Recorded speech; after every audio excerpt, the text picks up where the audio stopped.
What's up, everybody? We're the Pussycat Dolls, and we want to hear about what you want to be when you grow up. What's up? I'm Jessica, and when I was younger, I wanted to be the first woman president.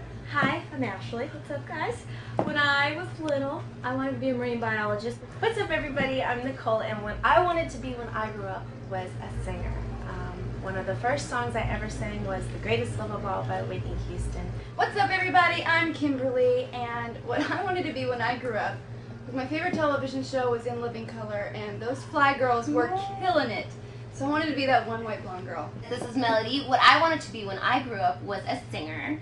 So thanks to Miss Shesick and Mr. Gooden, my music teachers, for inspiring me and pushing me hard. Now that we've shared what we wanted to be growing up, we'd like to hear from you. We can't wait to hear all about it. We love you! Mwah!